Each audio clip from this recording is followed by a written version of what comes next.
Welcome to the Car Guy Show. Join award-winning magazine publisher Tim Miller and national champion race driver Kristin Traeger as they look at Texas car life and Texas car culture. Join them as they meet car guys in their cars, in their garages, and at their clubs and events. Come along for a real kick in the asphalt.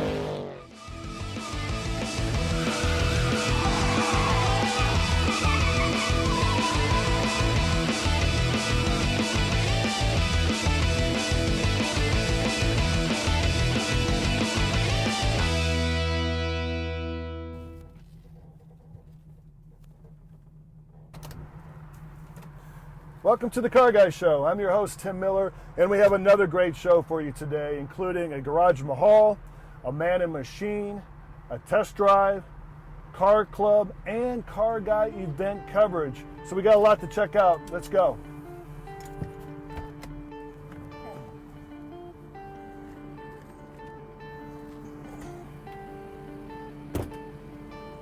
First up, we check out our friend Chuck Murphy's Garage Mahal, where he has an interesting assortment of cars, including an antique fire truck and a very special car that is, well, shocking.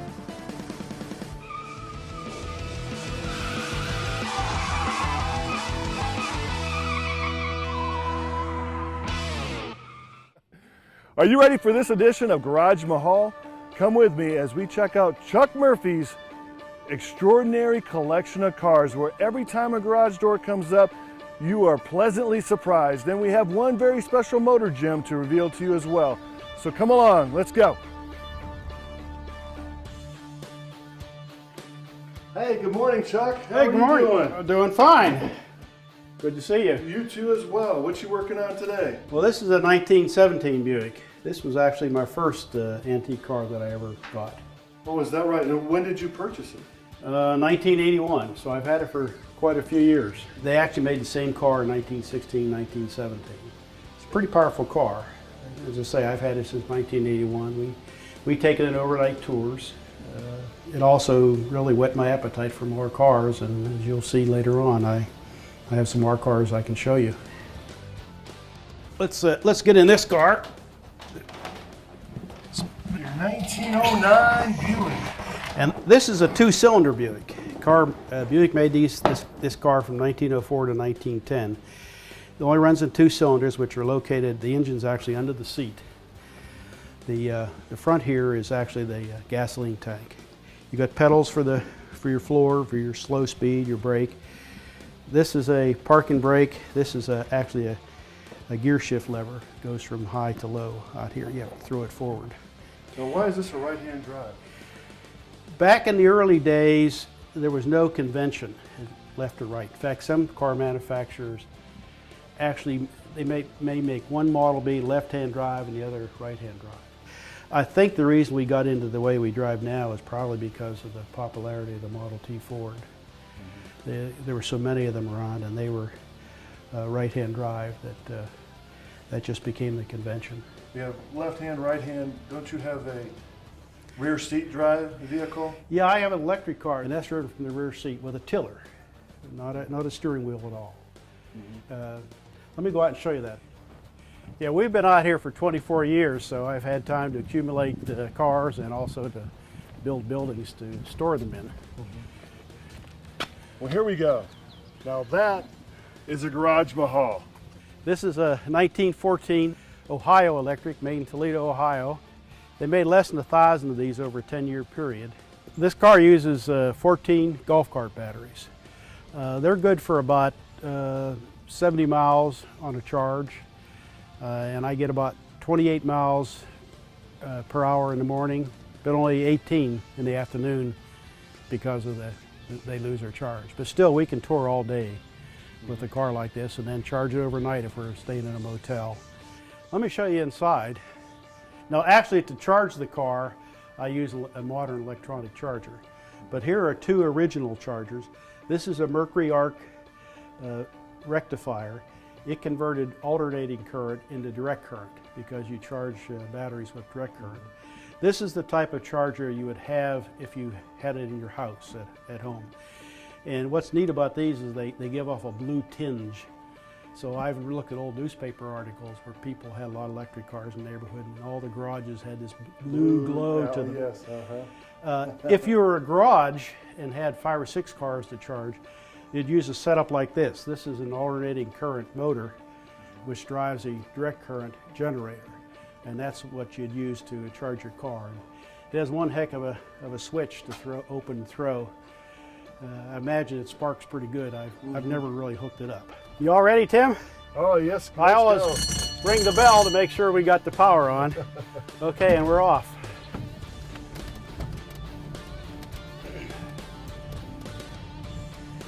I have to be real careful when I'm driving this. It's a 5-speed car, and first speed is 12 miles an hour, which is sort of fast for negotiating garage doors and driveways.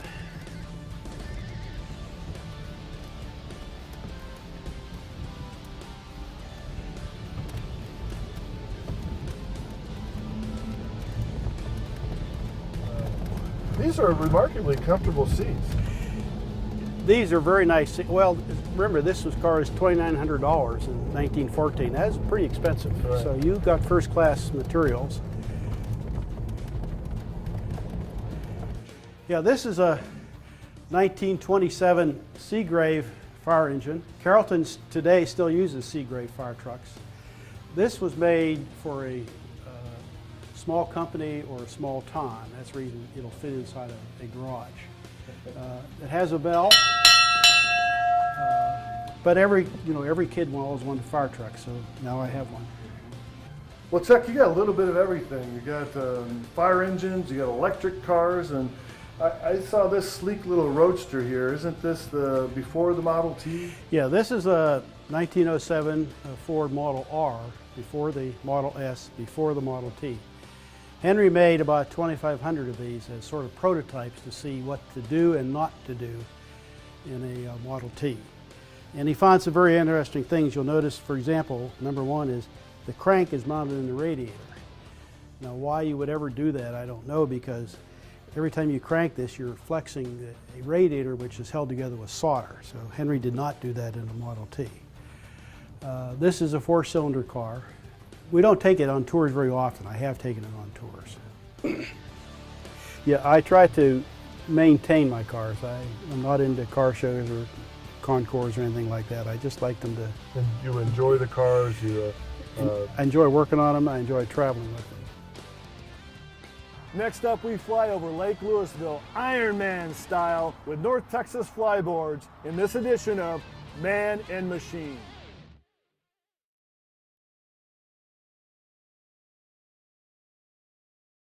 Jaguar. Say it with me. Jaguar. Now say Jaguar F-Type R model.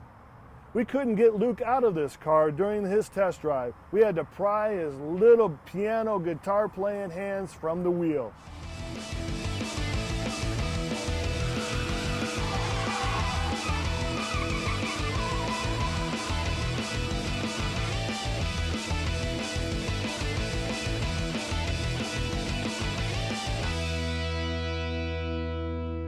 So here we are with the new 2015 Jaguar F-Type R. This is the cool new sports car from Jaguar. It's got a 5.0 supercharged V8 putting around 550 horse, big brakes, cool racing seats, different suspension. Jaguar hasn't come out with a car like this in quite a while, so I'm pretty anxious to get behind the wheel, see how it handles, see how the motor works, see how the ergonomics are. With the new R and RS series of cars, they have really started to step up their game, so we'll see how this one is. Different type of clamshell hood. And there we are. A lot of the old Jaguar sports cars had this hood, so it's cool to see them bring that back. Engine compartment is pretty bare. It's just a bunch of plastic, really. But honestly, it's pretty uneventful. So there's certain details about this car that are pretty cool, such as this. You hit unlock, you get close to the car, the door handles pop out. It's kind of a stainless little placard that says Jaguar on it. It's a cool little touch. Okay, so entering the cockpit, what do you see? It's pretty comfortable. It looks modern. I don't know what this is. It kind of looks like a fake carbon fiber. For a $100,000 car, it should be real, but it's like a plastic kind of faux carbon fiber.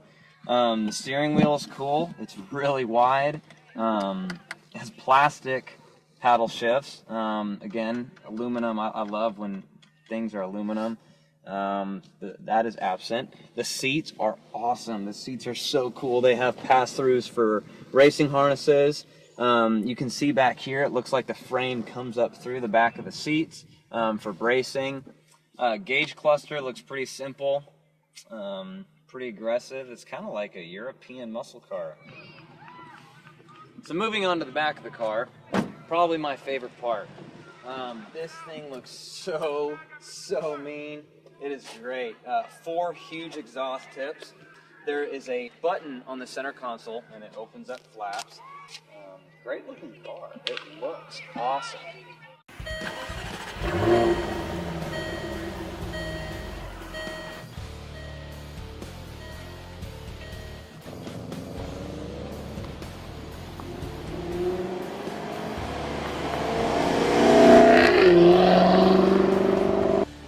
I love it. Motor runs great, transmission's good.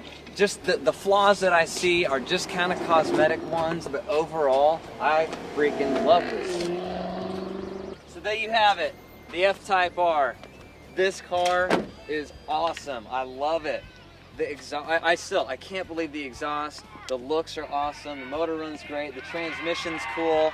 There's not a lot that I don't like about it besides a few cosmetic, things here and there with the interior, but overall the car rocks.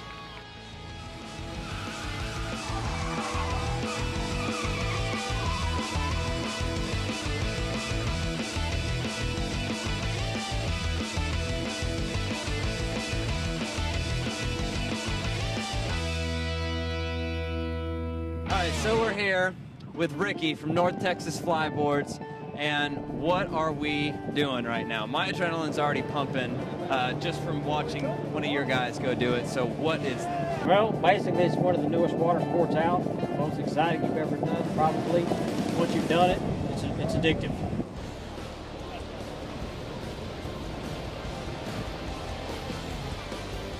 I already want to do it. What it is, it's like a jetpack. It's like you strap a jetpack to your feet. It's powered off of Sea-Doo, and it just shoots down water, and what do you do? How does it work?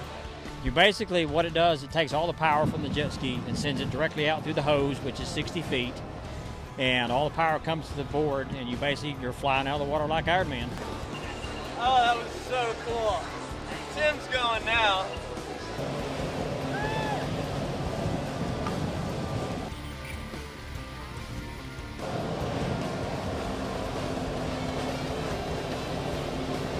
And that right there is why you need to check out North Texas Flyboards. And you are watching the Car Guys Show, and it's a real kick in the asphalt.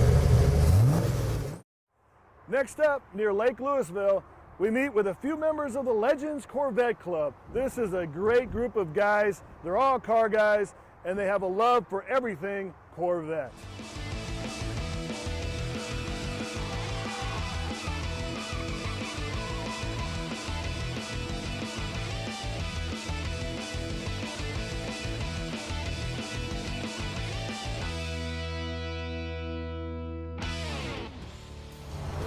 We are here with Sam, the president of the Legends Corvette Car Club.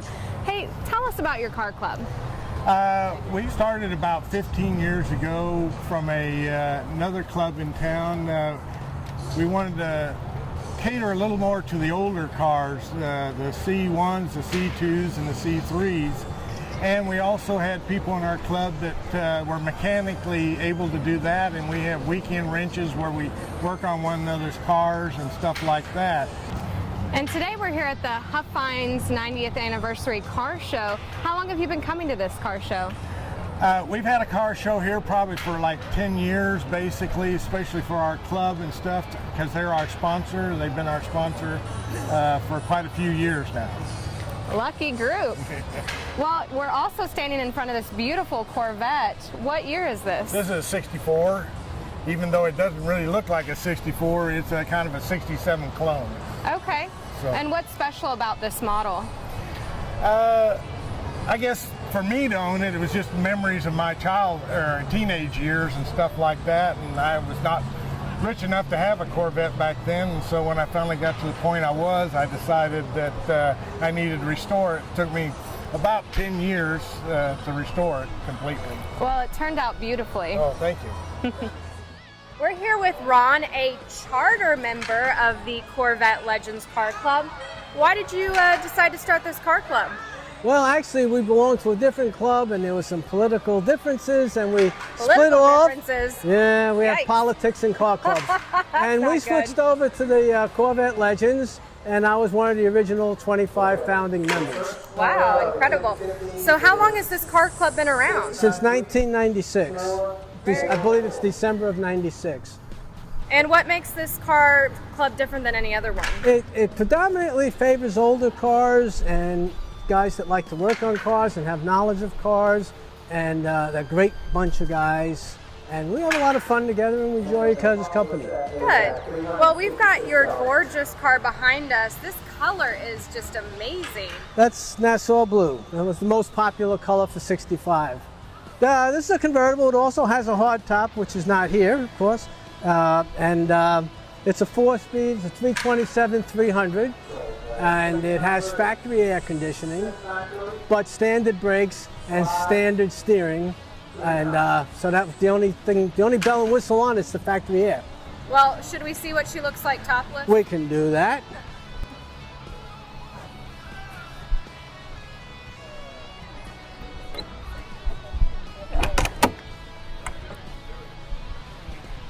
And then just pull that.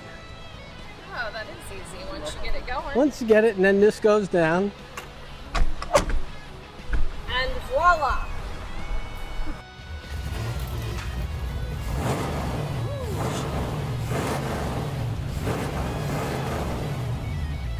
We're here with Jeff, a member of Corvette Legends. How long have you been a member of the car club? About 6 years. All right, and what drew you to this club? I love old cars. I'm from Michigan, and it's in my blood. Nice. Well, you've got a great Corvette behind us. Thank When you. did you purchase this one? I got this about 6 years ago off of Craigslist, believe it or not. Oh, wow. What a find. What's Yeah. special about this one? I've always wanted one, and so one day it was a great price, and I decided to go out and take a look at it. Next thing I know, it's in my garage. We're here with Jerry, VP of Special Events for Corvette Legends Club. What kind of special events do you go to? Well, we make an effort to have the club participate in the Autorama.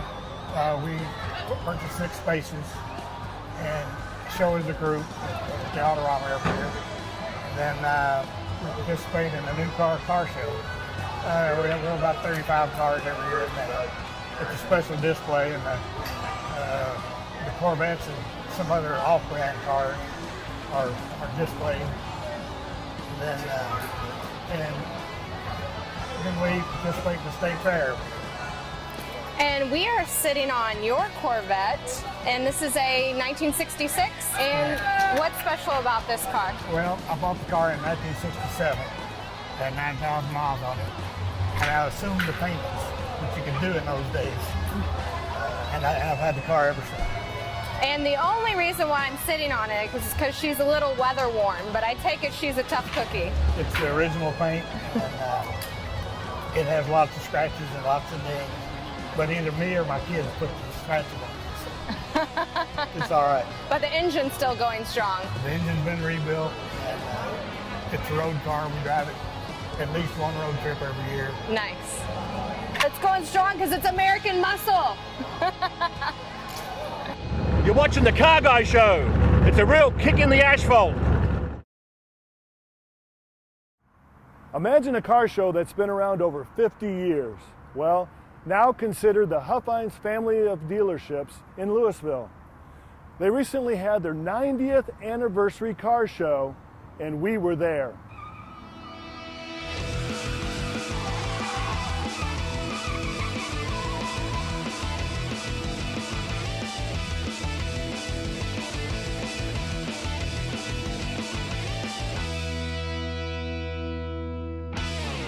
We're at the Huffine Chevrolet dealership up here in Louisville for their 90th anniversary car show. And we're speaking with Fred and Kevin. Get over here. Get over here. They're going to tell us a little bit more about this wonderful car show and why it's so special this year.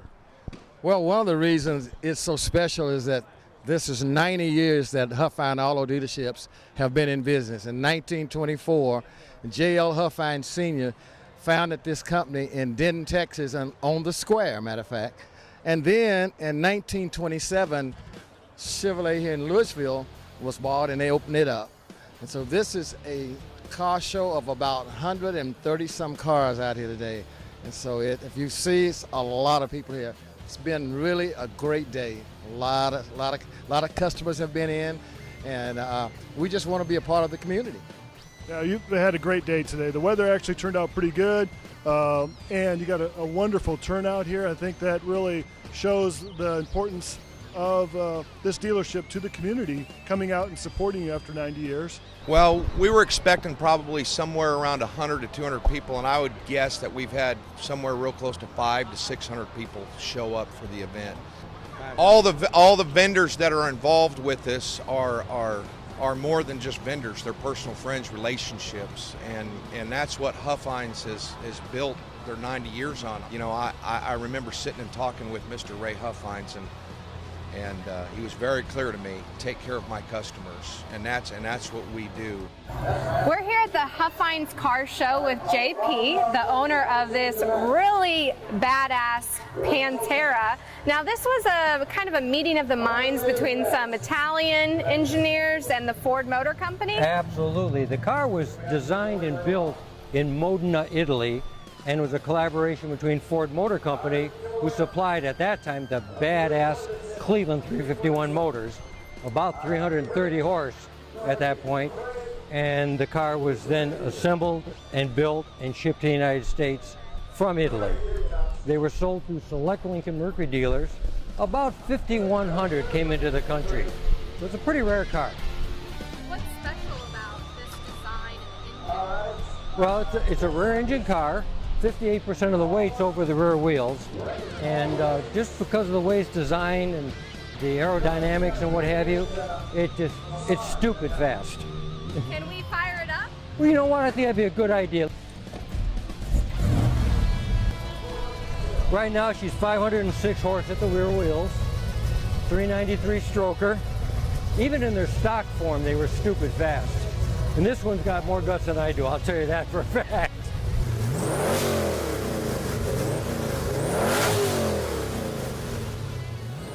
We're here with the original muscle car, the GTO. Can you tell me about this?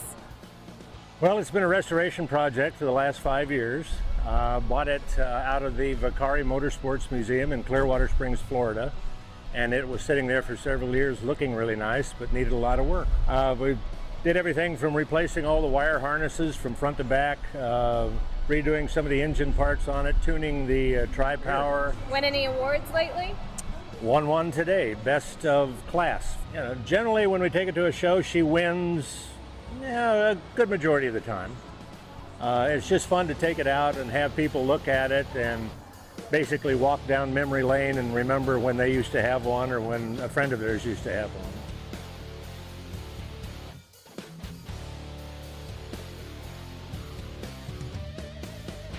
Well, that's it for this week's show. Thank you for watching, and I hope you enjoyed the show as much as we enjoyed making it. Please like us on Facebook and check out our website at www.thecarguyshow.com, where you can subscribe for free to the all-new Car Guy magazine. Well, until next time, we'll see you later. Here we are with the new 2015 Jaguar Type F R. Wait, R-Type. F-Type R. F-Type R. There's a collaboration between Ford Motor Company. We're not filming yet. Oh, we're not? Why the hell did you film yet? We won't use that. That's all right. Thanks, Mark.